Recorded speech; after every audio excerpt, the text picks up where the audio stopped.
Hey everyone. Living the high life here. Uh, it's 88, 90 degrees outside, but I'm pretty comfortable inside. And got new comic books. It was a comic book day. Maybe I'm the last person to make a Wednesday video because of being on the West Coast. And I also received two more packages from Instock Trades today. I came home from the comic book store and there they were by the front door.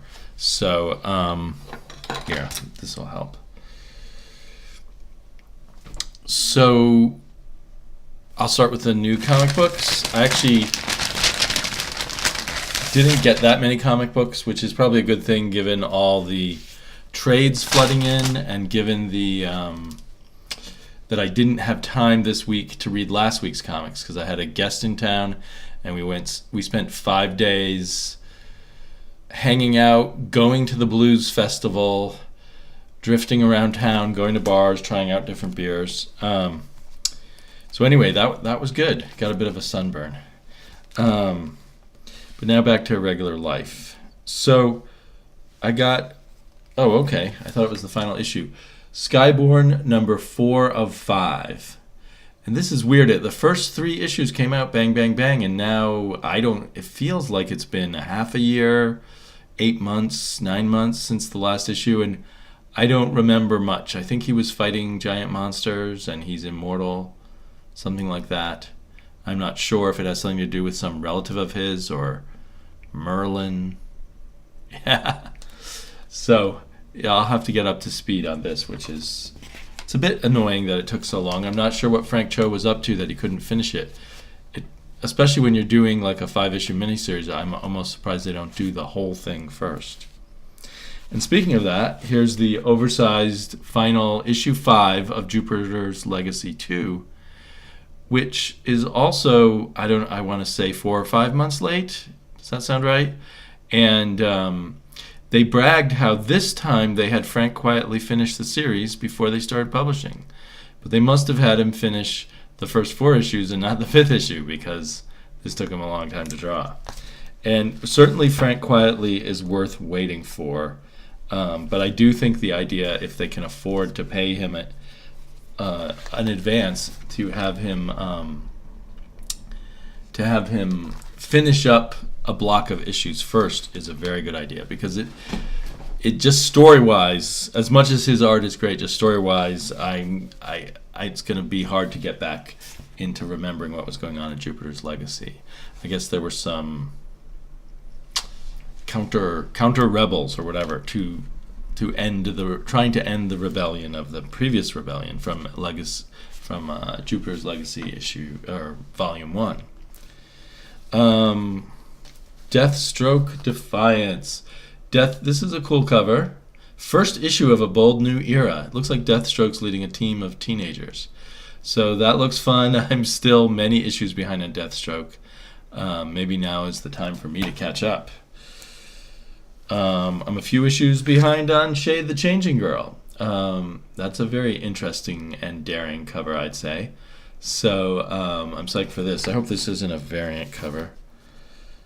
When I went to the store today, I forgot to look to see if there were variant covers that I was being thrown at. I wonder if Jupiter's Legacy is the main cover. Yes, it is. Okay. And this Shade the Changing Girl is the main cover. So I don't think they did it to me this time. Claudia and Rex. I took a chance on this based on a description from a book vlogger or someone who's generally a book vlogger who also goes through previews looking for things that she might be interested in, usually mangas. But she mentioned this one and it sounded like something fun for me and my daughter to read together. And Farinas I think he was the guy who did Motro, which I enjoyed. So if this is a good kids comic, I'll be very happy. I see a talking rhinoceros. So we'll see. Looks like it has potential. And finally, Superman with an S. Brains versus Brawn. Okay, I'm curious. But who's the writer? It's not Pete Tomasi. I hope this is just a fill-in issue. Wow. If Pete Tomasi leaves Superman and the whole Superman group has already been struggling, that would be a bad sign.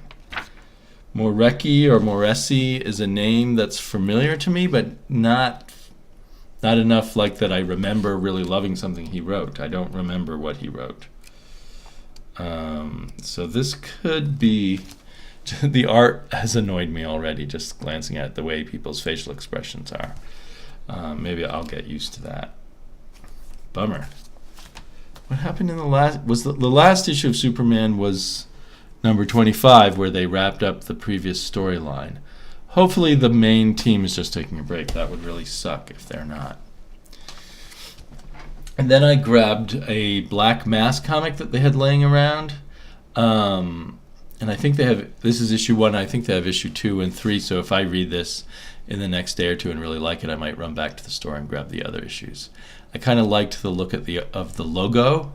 There's nothing there, and the look of the art. So Black Mask is sometimes good and sometimes just okay. It's never horrible. So Black Mask being the publisher. So let's see. Yeah, it's nice line work. Kind of cool covers. Oh, sex. Oh well, I can deal with that. And then I grabbed this trade because I'd heard so many people on YouTube raving about the, I think, 5 issues of Loose Ends. I think it was a miniseries, so perfect for a trade. I didn't, because I wasn't reading it but thought I might, I didn't focus closely on people's descriptions of the plot, but I gather it's a Southern crime novel, Southern United States crime novel, maybe with some romance in it. I'm not sure. The art looks very cool. The color is very cool. So then I came home and found all the stuff from Instock trades that I'd forgotten I'd ordered. A couple things going on with me financially made me decide to order a lot from Instock trades. But I think after this I need to take a break. Although, I don't know, I didn't get that many comics on my pull, so I'm not sure if I've been doing a better job of cutting back or this is just an odd week. And also my my shop is still with some of the independent comics that I think I've asked them to get don't end up coming my way, which I guess saves me money and I'll get them in trade later. The fight's gone out of me. So first off is the last issue of the hardback version of Dark Knight 3, The Master Race. And I'm about 2 issues behind on this. And at this point I figure I'll read the last 3 issues together and then put all the issues in this box that the last issue comes with. Despite other people's misgivings, at least with the first 7 issues, I really enjoyed reading The Master Race, particularly as a hardback comic book. As a kid, I always fantasized someday comics would be so important that individual issues would come out in hardbacks. For some reason, I didn't imagine graphic novels or trade collections. I just imagined the individual issues would be in hardback. So this program is kind of the fruition of that fantasy. And for whatever reason, I wonder, I probably wouldn't even have gotten it in the regular floppies. I probably would have waited for the trade and then perhaps heard bad reviews and not read it. But for whatever reason, I decided once I jumped on this, maybe partially because of the psychology of the hardcover, I've really enjoyed reading it. And I've enjoyed these Jim Lee pencil covers. I think I like Jim Lee better in pencils than when he's inked. So, and it's a little oversized. There's quite a bit of gutter loss, so that's the downside of it. I think the price been getting it for on Instock trades was in the $6.50, $7 range. So I guess it's a lot more money than if I just bought the hardback at the end of the day. But when I do find all the other issues, they will form a picture here that will link this picture to that picture. So yeah, that's something I have not regretted. This DC Superhero Girls almost digest size comic just came in also for my daughter. Summer Olympus. I assume it will tie in with Themyscira and the Greek mythology stuff surrounding Wonder Woman. I don't know if I'll read it with my daughter or she'll read it on her own. There's another Superhero Girls series that we're reading digitally first on the iPad, and definitely stuff on the iPad we read together. But I'm the other Superhero Girls ones we got in the soft covers she read on her own, which is fine by me. I'm a little curious, but not driven to read it.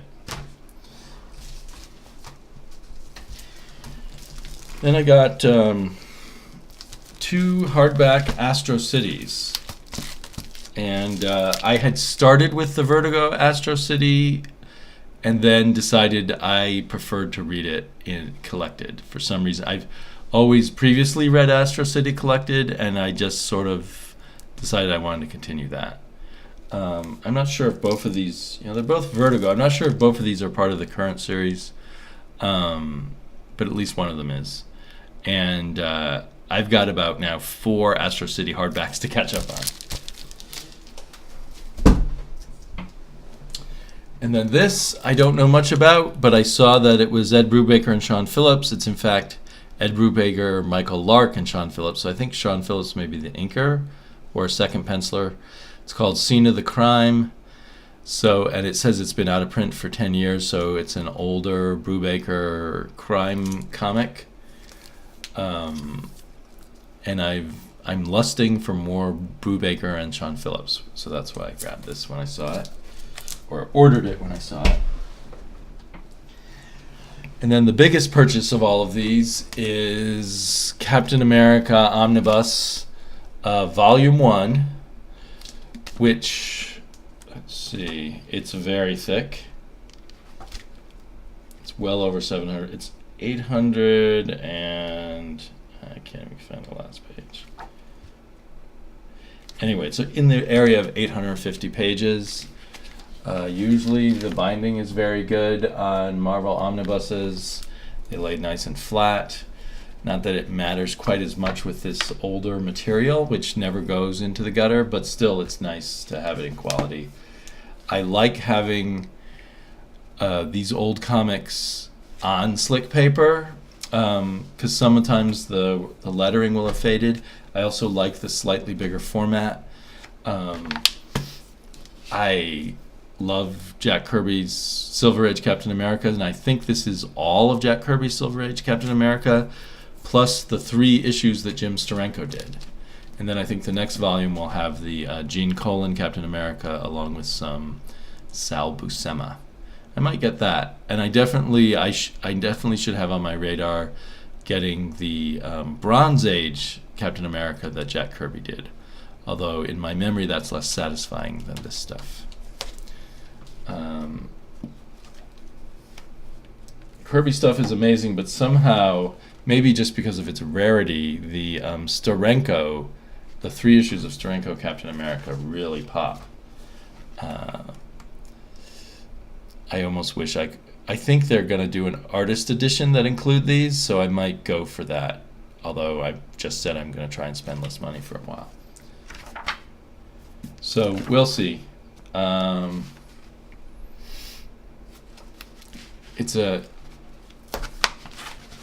It's very exciting to me, this omnibus. I don't know why I didn't order it sooner. I think I'll probably read this before I read read some of this before I read any of my newer issues.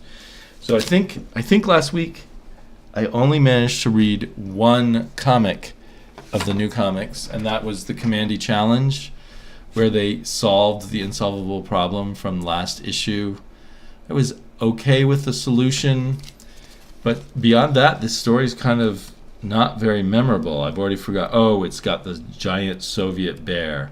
Okay, so it's written by Steve Orlando, and for him it's not bad, but it still has that kind of jumping around. But some of the fault, that feeling of skipping about and not feeling linear enough, leaving out stuff that bothers me that they left out.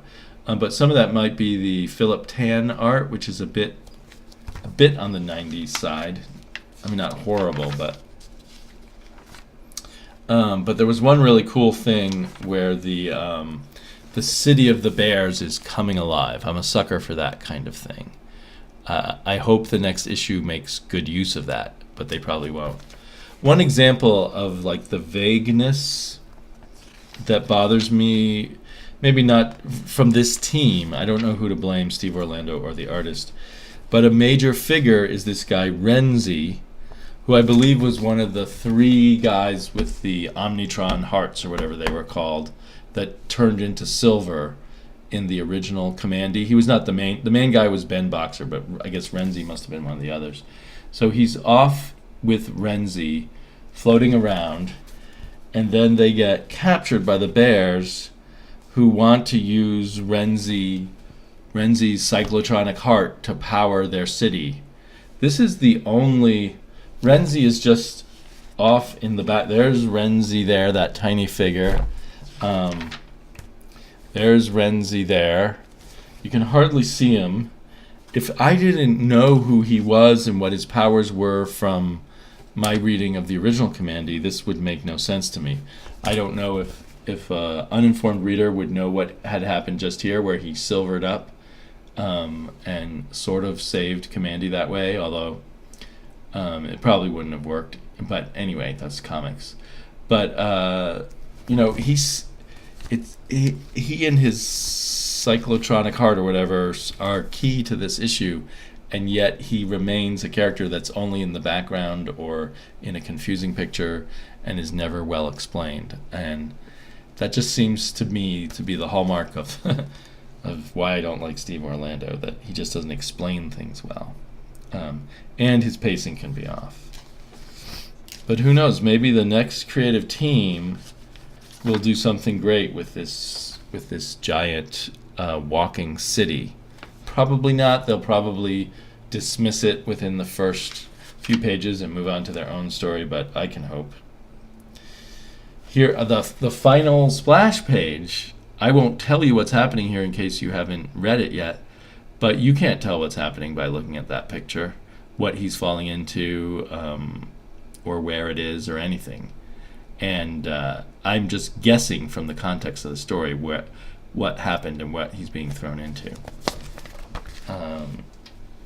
So sorry for the kind of a negative review. I think overall with the Commandy Challenge, I'm getting a little tired of it. It was fun at first. Maybe it would have been smart to do a 6-issue series with just the really good writers and artists, and not stretch it out into a 12-issue series with just kind of a lot of the DC regulars, but not necessarily people who are putting heart and soul into it. But maybe, the next issue might turn it around for me again. I'll say, hey, yeah, this is so cool to have this tribute to Kirby. Okay, guys and gals, I will snip at scissors with you later. Bye-bye.